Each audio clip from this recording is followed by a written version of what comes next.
What is up, YouTube? Yes, it's Ben from Hawkwood Fabrication and Speed. I'm back. Well, I haven't really gone anywhere. I've just been really busy here in the shop. I know that I'm long overdue to give you guys an update, and I apologize about that. It's been crazy around here as we've grown and taken on a lot of crazy projects. And that's part of the reason I wanted to give you guys a quick update is we're always working on cool stuff, and I want to show you what was going on in the shop currently. So right now, we've got an E63 Mercedes on this lift in front of Dom. He's building a custom exhaust for it. He's just finished laying out the X-pipe setup on it.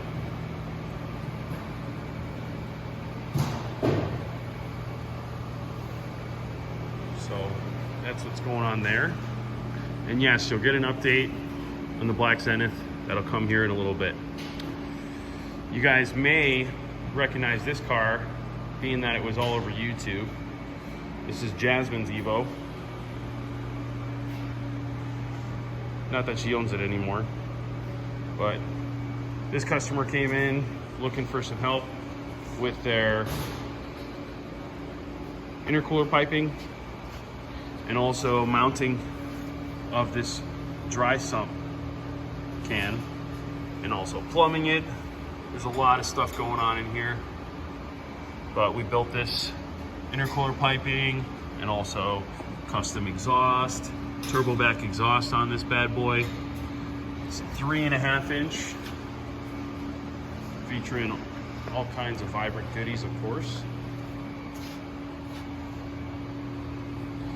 That's fresh on this car. Then over here we've got something pretty cool. It's an E30 M3. But you may notice there's something unique about it. It's got an M5 V10 in it. We've been busting our tail on this one for many months now. We've done all kinds of crazy stuff to make this work, like modifying the firewall so that it can have a hydro boost setup, modifying the strut tower to accommodate spacing needed in order to make that work. We've done tubular front end work, custom subframe, expanded the oil capacity of the oil pan, custom exhaust, of course. Jack's in there right now welding up cage.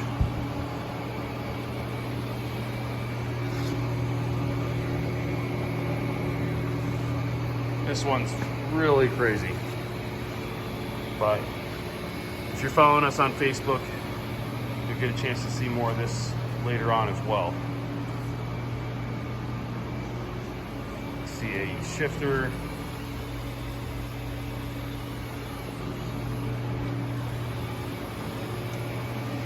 custom pedal setup in here. Well, the interesting thing about this project is all of the little details that are so time consuming and make up a lot of what makes this all possible. I mean, having to like shift the whole pedal assembly over in order to accommodate everything. Then over here we've got two Honda Civics. We've got a sedan and a hatch. Both of them just got NHRA 10 points and have been certified for 850 in the quarter mile. Pretty much the same setup on both of them. Custom removable tube, or custom removable chute setup, I should say. I'm so used to saying tube front end, removable tube front end, that I just jumped to that. But this one's got everything custom bent and custom made in-house, as does this one.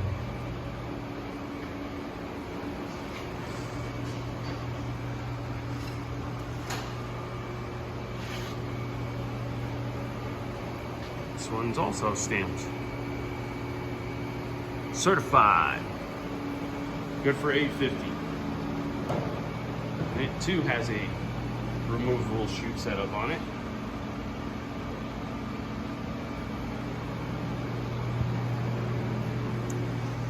So then I guess that might bring me over to this corner over here. You might have seen this Jeep that's over here in the corner while I was showing you the Jasmine's Evo. And this one, if you're following the shop, you may recognize. We built a custom turbo kit for this customer a year ago, and he decided he wanted a lot more out of the car. So he's upgraded the motor. We built this Hemi to the 9. We're just waiting on all the parts to come back from powder coating so that we can reassemble it. And I'm sure many of you, of course, are wondering, oh, that guy probably blew up the motor. No, he didn't. Matter of fact, the motor's sitting over here on the hydraulic stand because one of his buddies, it sounds like, is actually going to be buying it and having us drop it in for him. So it's hanging out back here in the corner. We've got all our customer projects nicely labeled on the shelf here.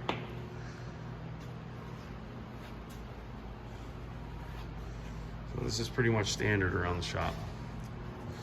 Then you might notice we've got an R32 Skyline in the shop.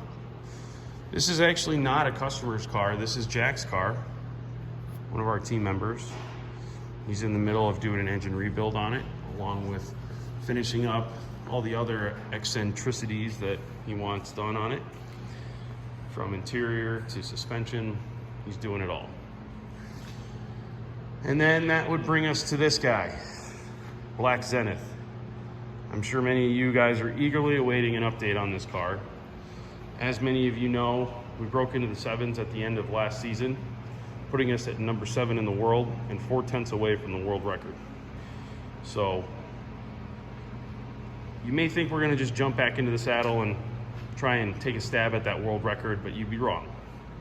This year, we'd like to set the car up to be competitive, go to as many events and win as many events as we can, going as many rounds in the events as we can. And yes, we will pursue the world record, but it will come at the right time. Most likely towards the end of the season, but you never know. Things could surprise us. I'm currently in the middle of developing the new turbo kit for the car. We were running a FP 4580 last year, but we're stepping down. We're stepping down just a little bit to a 72 millimeter, because actually 73 for that matter, because we want to be in a competitive class for what we're doing and not have to necessarily go up against guys that are running 6 seconds all the time, and also compete in the world record, or World Cup, excuse me. So we're running a new Apex 7385 turbocharger on the car, and as you can see, it has taken a lot of patience to get this stuffed in here. The bumper fits on along with the velocity stack, and right now I'm in the middle of getting ready to make the other dump tube. Once I'm done with that, I've got to make a bracket that goes to the bottom of this downpipe, which will help prevent it from clocking from vibration and heat, which I don't want, because then it'll end up hitting my radiator hose, which is close by. So I build a bracket in order to keep that stable, and then also gonna try and build a support for the turbo. Since it's so large, we wanna make sure that this manifold and the head have a little bit of support there. So that's kind of the latest on this car. There's more changes, of course, coming as well. You notice perhaps that the windshield and the rear window are out. That's because we've converted them to Lexan now. So in addition to making the changes on the turbo, this should be a more efficient turbo and ultimately produce more power than the old turbo based on the new technology that it has. If you're not familiar with Apex turbos, I highly recommend looking them up. They have a way of increasing the efficiency of the turbine, or I'm sorry, increasing the efficiency of the turbocharger without having an increase in frame size. So that's one of the reasons I was able to step down, and should ultimately make similar, if not more, horsepower as a result.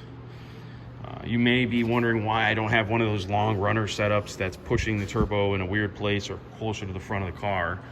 I did that for a couple of reasons. One, I still like to maintain the overall framework and keeping things in their normal position on this, despite its size. And most of the guys that are competing with me and doing something similar are quick to just move that turbo out into a larger space, because it is difficult to get this all in here and make this work.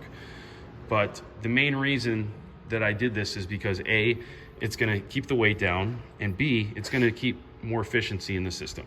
Having more pipe in the system is gonna take longer to spool the turbo, and more cubic inches in order to do that, more energy out of the system in order to compress it, and of course keeping less pipe in there is gonna let us keep the weight down. So that's the reason I went that route. But that's pretty much it for what's going on here in the shop. Always have new projects coming in weekly, but I think it's been long overdue to give you an update. So here it is. Look forward to hopefully seeing you guys here in the springtime, because with it snowing outside today, it definitely doesn't help us. And we love it when you guys call us and bring us in work. So look forward to seeing you soon. Have a good one.